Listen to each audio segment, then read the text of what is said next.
Hai Sobat Lumajang 1, Assalamualaikum warahmatullahi wabarakatuh. Saat ini saya telah berada di kantor Dinas Pendidikan Kabupaten Lumajang. Kita akan berbincang seputar pendidikan di Kabupaten Lumajang di masa pandemi COVID-19 ini. Kita telah bersama dengan PLT Kepala Dinas Pendidikan Kabupaten Lumajang, Bapak Agus Salim. Dan Sobat Lumajang 1 nanti bisa bergabung juga ya dengan Pak Agus Salim untuk menanyakan tentang pendidikan yang ada di Kabupaten Lumajang selama pandemi COVID-19. Apa yang dialami, apa yang dihadapi, apa kendala ini bisa ditanyakan langsung kepada Pak Agus Salim. Kita akan berbincang dengan Pak Agus Salim. Selamat siang, Pak. Selamat siang. Assalamualaikum warahmatullahi wabarakatuh. Sahabat Lumajang 1, media yang sangat luar biasa, yang cukup update ya. Terima kasih. Hari ini di tempat kerja saya bersama dengan Mas Yudi ya, dari Lumajang 1. Ingin bincang santai lah tentang pendidikan di masa pandemi COVID-19 ini. Para pendengar yang saya hormati, jadi sejak 5 Maret yang lalu, ketika terjadi sebuah ujian dari Maha Kuasa terkait tentang corona ini, memang membuat sebuah berita yang luar biasa yang membuat kita galau, membuat seluruh sektor mulai dari pendidikan, ekonomi, semuanya menjadi agak sedikit terganggu, dan sampai hari ini pun masih terganggu.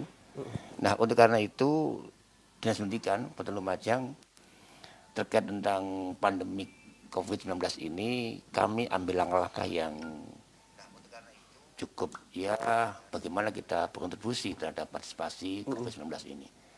Sejak 5 Maret kami sudah bersurat pada semua instansi, utamanya di instansi sekolah ya, melalui pengawas, melalui KPP. Pertama kita himbau untuk tidak melakukan kegiatan kalau sekolah, kegiatan outbound, kegiatan yang di luar sekolah sudah kita lakukan. Kemudian terus kita berkembang sampai pada kegiatan yang sifatnya belajar di rumah, beribadah di rumah, bekerja dari rumah.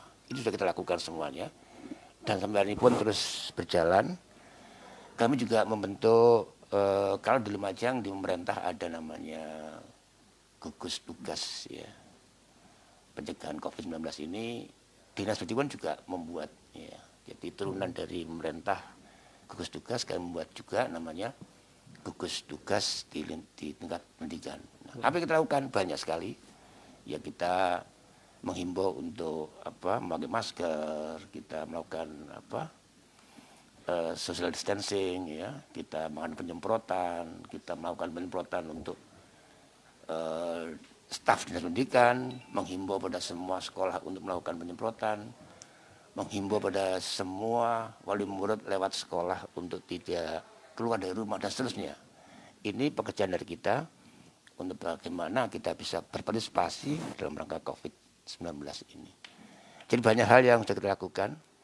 Nah, terkait pembelajaran, para pendengar pemirsa, kita akan mengikuti aturan dari Pak Menteri, Mas Nadiem Karim, bahwa untuk menggantikan guru bekerja di kelas atau bekerja di sekolah, maka kita gantikan dengan pembelajaran model daring atau dalam jaringan. Nah, saya memahami bahwa semua guru saya pastikan bisa, karena kegiatan yang sifatnya daring ini tidak harus kegiatan yang sifatnya ber-IT banget, tidak. Tapi kegiatan yang sifatnya bagaimana membuat anak-anak ini di rumah bisa belajar dengan baik, bisa menggantikan dan di kelas itu di rumah. Nah, oleh karena itu tuntutan dari semua guru adalah kreativitas, inovasi yang tinggi, bagaimana mendesain pembelajaran yang digantikan di kelas di rumah itu dengan baik. Saya memahami bahwa banyaklah aplikasi, banyak sistem yang ditawarkan oleh medsos untuk bisa mempelajari yang namanya bagaimana daring di sekolah, di rumah maaf. Untuk itu satu prinsip yang penting adalah semua guru ketika memberikan pembelajaran model daring itu, prinsipnya adalah pembelajaran yang menyenangkan atau enjoy learning. Itu kuncinya. Tidak hanya sekedar guru memberikan tugas PR, tidak, tapi bagaimana guru bisa berkomunikasi dengan para siswa, komunikasi dengan para orang tua. Ya. Jadi guru tidak boleh hanya sekedar memberikan tugas, inilah tugas ya, kerjakan sekian soal, jenis, nggak boleh begitu. Nah itu harus benar-benar ada komunikasi. Ya. Kalau perlu juga semua guru bisa lah berlatih dengan model apa, ini loh, video conference ya, kan ada banyak aplikasi, sistem saya pakai Zoom meeting bisa. Nah, jadi siswa perlu ya, komunikasi dengan guru, guru juga perlu dan harus dengan siswa menanyakan sejauh mana anak-anak apa sudah dapat diterima materi saya, apa sudah dapat dipahami tentang materi saya, seterusnya itu harus benar-benar dilakukan oleh guru pada siswa. Pak, di ini kan COVID ini membuat pembelajaran ya di tengah keterbatasan dan keterpaksaan ini Pak. Iya, Daring ini. Ada sebagian yang siap karena memang sudah siap secara perangkat, secara SDM. Ada juga yang kemudian terpaksa dan harus mau tidak mau melakukan ini. Iya. Apa masukan, apa keluhan dari sekolah, guru ini seperti apa Pak? Ya, saya memahami bahwa kegiatan pembelajaran daring ini boleh dikatakan aktivitas yang dipaksakan. Mau nggak mau harus mau, karena bagaimanapun tidak ada lagi cara kecuali dipaksa untuk bisa melakukan aktivitas pembelajaran daring. Nah tentunya ini karena terpaksa, saya yakin namanya kemajuan masyarakat itu ada yang ada yang mengeluh karena pulsa, mengeluh karena data, mengeluh karena jaringan dan seterusnya. Untuk itu kami menghimbau pada semua guru yang pertama adalah berikan materi-materi yang menyenangkan sehingga tidak membuat galau para orang tua, galau pada anak-anak kita. Yang kedua, bagi daerah-daerah yang memang sulit untuk jaringan, itu kami minta pada semua guru untuk bisa menggantikan bagaimana caranya tidak berdaring tapi siswa tetap mendapatkan pembelajaran. Boleh sekali tempo kunjungan ke rumah tapi tetap menggunakan model melaksanakan protokol yang sudah dianjurkan oleh pemerintah itu. Nah, terpaksa iya. Kadang-kadang ini mengeluh soal maaf ya anggaran. Kan kita ini pakai data, pakai uang, bagaimana. Nah, pemerintah sudah menyediakan anggaran lewat BOS. Jadi BOS kita, BOS reguler itu oleh pemerintah, oleh Pak Menteri sudah diperbolehkan guru-guru dan siswa itu diberikan bantuan untuk data. Atau pulsa untuk data itu boleh. Nanti sekolah yang mengaturnya dan tentunya kepala sekolah diberikan keleluasaan oleh Kemendikbud untuk bisa bagaimana mengatur agar pembelajaran daring berlaku dengan bagus, dengan benar, dengan bagus, dengan tidak membuat beban pada masyarakat terkait kebutuhan pulsa atau data itu. Jadi keterpaksaan akan terjawab dengan bagus ketika memang kita harus melakukan dengan baik. Jadi ada keseimbangan antara himbauan dengan yang telah disampaikan oleh pemerintah tentang penyediaan paket data lewat BOS. Ini kan hampir 1 bulan lebih, bahkan ada perpanjangan sampai 2 kali ya Pak. Ada perpanjangan sampai 2 kali masa sekolah dari rumah ini. Iya. Nah, ini kan memasuki musim liburan. Iya. Nah, sebelum libur, saat libur ini, apakah masih ada tetap pembelajaran atau memang sudah libur total nanti Pak? Iya, kita memang belum bisa memprediksi sampai kapan ya COVID ini akan berakhir. Namun demikian kebijakan kementerian terkait tentang pembelajaran di rumah ini nampaknya masih berlaku. Nah, perlu dibedakan antara hari libur nasional, hari libur agama, dan masa belajar di rumah. Nah, pada waktu hari libur nasional, contoh hari besok misalnya Jumat itu hari buruh, libur memang, itu guru tidak boleh memberikan pelajaran, tidak boleh memberikan tugas. Jadi ada perbedaan antara hari libur dengan hari belajar di rumah. Masa-masa libur, ya tentunya libur saja, namanya hanya sehari 2 hari libur tentang hari besar dari agama. Tapi kalau hari belajar, ya harus belajar. Nah, ada informasi yang cukup menggelitik di pikiran saya adalah nanti ini masa belajar dipanjang sampai nanti akhir tahun. Nah ketika itu terjadi seperti itu, ya kita perlu pikir ke depan. Kita perlu membuat strategi yang baik. Bagaimana seandainya memang, ya kita nggak berharap itu jadi. Seandainya memang terjadi sampai pada akhir tahun nantinya, ya saya dan kru akan menyusun strategi bagaimana daring ini benar-benar bisa bagus. Tentunya banyak pertanyaan juga, Pak, ketika nanti ini daring berlangsung, ini kan pasti ada semesteran, ada rapotan, ada ujian dan seterusnya. Itu bagaimana? Pasti begitu, ada pertanyaan begitu. Dan ini sudah kami berikan surat pada semua sekolah, bagaimana mengatur strategi pembelajarannya, bagaimana mengatur strateginya untuk rapotan, bagaimana mengatur strategi ujian nasionalnya, bagaimana untuk bisa mengatur strategi pasca ujian nasional, pengaturan untuk wisuda, itu sudah kita lakukan semuanya. Intinya sudah tidak ada lagi aktivitas kegiatan bertemu di sekolah. Contoh wisuda, sudah tidak ada lagi wisuda, sudah tidak ada lagi perpisahan. Nah, kalau sudah ada perpisahan, nggak ada wisuda, ada lagi bertanya, bagus gimana kalau nanti uang kami kan di sekolah sudah kami urunan, sudah. Nah, kalau memang sudah ada partisipasi masyarakat pada sekolah terkait tentang wisuda, terkait tentang perpisahan, ya seharusnya tetap dikembalikan. Jadi uang harus dikembalikan, nggak boleh dipakai, karena nggak ada lagi alasan untuk beraktivitas. Ini sudah nggak ada lagi aktivitas. Nah, jadi inilah yang perlu dibedakan antara hari libur nasional, hari libur agama, dan hari belajar di rumah. Pak, untuk PPDB, ini kan sebentar lagi masuk PPDB ya? Ya.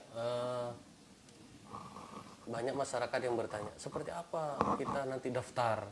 Apa perlu datang atau sudah ada model PPDB online atau seperti apa? Ini seperti apa dari Dinas Pendidikan untuk ini khusus untuk SD dan SMP ya Pak? Iya. Ya, terima kasih. Tentunya PPDB yang kita desain untuk tahun 2020 ini, kita akan menggunakan PPDB anti corona. Nah, ini yang menarik ya. Jadi memang PPDB ini memang tidak boleh ada kerumunan di sekolah. Nanti sudah kita desain model online, ya, dan model online, dan orang tua cukup di rumah dari kamar daftar ke sekolah yang dituju mana, ya. Kita sudah susun aplikasinya, kita sudah susun sistemnya, tinggal nanti pertengahan Mei, ya, insya Allah di atas tanggal 20 Mei kita buka PPDB, dan sebelumnya akan kita sampaikan informasi yang jelas pada masyarakat, pada sekolah semuanya, agar nantinya pas PPDB itu benar-benar nggak ada kesulitan. Saya menjamin insya Allah tidak akan ada lagi kesulitan bagi masyarakat untuk mengikuti kegiatan PPDB tahun 2020-2021. Jadi sistemnya model online dan kita berpihak pada masyarakat. Ya. Insya Allah saya ulang tidak akan ada kesulitan dalam kegiatan PPDB di tahun ini. Terima kasih.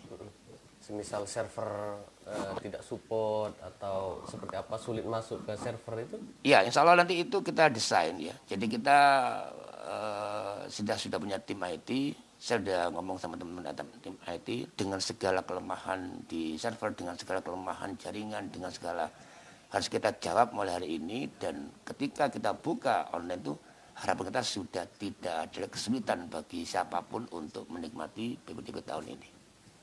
Ya, Sobat Lumajang 1 mungkin bisa bergabung juga ya, bertanya di kolom komentar nanti tentang pendidikan yang ada di Kabupaten Lumajang kepada Bapak Agus Salim ya. Nanti akan langsung dijawab oleh beliau selaku Kepala Dinas Pendidikan Kabupaten Lumajang. Tentunya yang di bawah naungan Dinas Pendidikan Kabupaten Lumajang ya Pak. Iya. Ya, ada kemarin yang bertanya ya tentang selama sekolah dari rumah ini tetap ada SPP gitu Pak. Apakah sudah memantau, apakah itu di bawah naungan Dinas Pendidikan Lumajang atau di luar lembaga Dinas Pendidikan? Siapa Pak? Iya, terima kasih ya. Memang ada rumor kemarin, sekolah di rumah kok atau belajar dari rumah masih ada SPP. Saya katakan tidak ada SPP. Dan selama ini kebijakan pemerintah sudah namanya SD SMP gratis. Ya. Gratis. Itu nggak ada lagi, sudah cukup lama. Nah, kalau masih ada SPP, saya memberikan perlu jelaskan bahwa dimungkinkan itu adalah swasta. Sekolah swasta. Kalau sekolah swasta, yes, itu adalah kebijakan dari yayasan, tidak masalah. Itu adalah polisi yayasan, polisi dengan kepala sekolah, dengan warga masyarakat, diadakan namanya partisipasi masyarakat atau SPPJ. Boleh, tidak apa-apa. Itu adalah polisi kewenangan dari yayasan. Tetapi kalau di negeri saya pastikan tidak akan pernah ada SPP selama namanya kebijakan pemerintah gratis tentang sekolah. Jadi Itu SD, SMP negeri. SD, SMP, kalau SD, SMP negeri pasti nggak ada SPP. Kalau SD, SMP swasta, iya dan tidak. Mungkin ada, mungkin juga tidak. Tapi yang banyak adalah ada. Itu yayasan yang punya polisi. Kalau madrasah ibtidaiyah negeri, Pak? MI negeri. Iya. MI negeri itu kewenangannya di Kemenak. Ya, Kemenak kan polisinya beda dengan kita. Mungkin iya dan mungkin tidak. Jadi karena itu polisinya adalah di Kemenak, mungkin iya mungkin tidak ya. Kami nggak bisa menjawab itu. Tapi pastinya kalau itu sudah kebijakan pemerintah ya harusnya gratis. Pak, berarti tahun ini tahun 2020 ini ujian atau kelulusan itu sudah tidak ada ujian lagi ya, Pak? Ya sudah, jadi kenaikan dipermudah, ujian sudah tidak ada lagi, ujian sekolah, ujian tengah semester, ujian nasional sudah tidak ada lagi, dipermudah oleh pemerintah, termasuk kita mempermudah sekali. Bagaimana nanti lulus ya sudah cukup dengan rapotnya, nggak usah terlalu sulit. Intinya di masa COVID-19 ini persoalan nilai itu bukan jadi ukuran, target capaian materi nggak jadi ukuran. Yang penting adalah keselamatan nomor satu, yang paling penting, dan pembelajaran ini mengiringi, ya mengiringi. Apa artinya sukses belajar kalau kita nggak selamat itu? Kalau lebih baik kita selamat. Tapi intinya tetap pada kualitas kita tetap kita jaga. Karena bagaimanapun anak itu ada satu hak yang penting, yaitu kita berkewajiban memberikan pendidikan pada anak kita, pada bangsa kita. Jadi intinya adalah nggak ada ujian, kenaikan kelas dipermudah dan seterusnya. Pak, seandainya COVID-19 ini sudah berakhir dan kehidupan kembali normal, bisa belajar dari rumah, bisa belajar dari kelas. Apakah kemudian ketika ada sekolah yang akan menerapkan dari rumah ini, ada regulasi atau diperbolehkan nanti, Pak? Ini kan anda-anda ya, prediksi saja. Siapa sih nggak kepingin segera selesai, seandainya prediksi. Anda bulan depan selesai, COVID secara nasional dinyatakan sudah COVID sudah selesai, sudah kita bebas dari COVID, nasional Indonesia sudah, maka imbauannya oleh pemerintah, ayo sekolah kembali. Nah, ketika itu terjadi begitu ya langkah yang kita tempuh yang pertama adalah bagaimanapun sterilisasi kelas-kelas dulu, sterilisasi sekian minggu selesai dikondisikan aman nyaman, tidak kembali hal-hal yang tentunya sebagai langkah-langkah persiapan pembelajaran kita siapkan dulu sebelum kita masuk. Kalau sudah normal ya tentu akan normal kembali. Seperti ada pemulihan ekonomi ketika ada ya sama, kita akan coba kita pulihkan kembali secara mental anak kita. Ya, intinya bagaimana anak kembali saat lalu sebelum ada COVID. Nah, itu yang paling penting sehingga kesiapan siswa kita itu untuk belajar ke depan lebih bagus. Jadi, ya kita berharap mudah-mudahan segera selesai ujian dari Yang Maha Kuasa ini sehingga nanti anak-anak bisa baca dengan baik seperti semua. Ya. Pak, terakhir. Ya. Himbauan kepada wali murid, kepada siswa di masa pagebluk COVID-19 ini. Iya. Apa, Pak? Iya. Masa pagebluk ya. Jadi wabah COVID ini. Saya mengimbau yang pertama pada semua masyarakat, utamanya pada wali murid, ya, warga belajar semuanya. Yang pertama, ikuti protokol pemerintah untuk pencegahan pandemi COVID-19 ini. Pakailah masker ya ketika kita beraktivitas atau keluar atau di rumah, pakailah masker. Yang kedua, pada orang tuanya tidak harus dan tidak boleh atau mungkin cegah diri sendiri untuk keluar dari rumah kalau memang tidak penting-penting. Sudah, jangan lagi ada rekreasi, kunjungan keluarga untuk selama ini. Hindari yang namanya pertemuan dengan siapapun kalau dalam kondisi lebih dari 2 atau 3 orang. Kemudian jaga jarak ya ketika kita ada teman-teman. Kalau nggak penting nggak usah dihadiri ya. Utamanya pada orang tua, kondisikan di rumah kita sendiri, ajak anak-anak untuk bisa dipahamkan terkait tentang kondisi COVID-19 ini agar keselamatan kita keluarga itu benar-benar terjaga. Kemudian ya berharap intinya ayo jaga diri sendiri. Kadang-kadang kita juga tanpa sadar maksa kehendak untuk nah ini loh yang saya tidak pahami. Ayo sadar diri, Lumajang sudah luar biasa berupaya, pemerintah sudah luar biasa pemerintah. Tidak akan ada artinya Bapak kita Bupati, Bupati memberikan anjuran pencegahan, nggak ada artinya kalau kita nggak sadar. Untuk itu saya mulai dari warga belajar, utama pada orang tua, ayo ikuti anjuran pemerintah kita untuk kita pahami dengan benar-benar, kita sadari agar COVID itu segera sirna dari bumi Lumajang khususnya dan pada Indonesia pada umumnya. Sekian, terima kasih. Terima kasih Pak Agus Salim telah bergabung dengan kami lumajang1.com dan kita siarkan live ya. Kita akan mungkin berbincang di lain waktu lagi terkait dengan pendidikan di Kabupaten Lumajang dan kita berharap keterbukaan informasi ini akan semakin mempercepat pendidikan Kabupaten Lumajang ini semakin maju. Baik, Sobat Lumajang 1, itulah perbincangan kita dengan Salim ya, di ruang kerjanya. Beliau tetap ngantor ya, di saat pandemi COVID-19, walaupun banyak melakukan kegiatan secara online ya Pak. Iya, dan betul. Kita berharap ini menjadi salah satu upaya pencegahan penyebaran COVID-19. Salam Lumajang 1, bersatu jadi terbaik.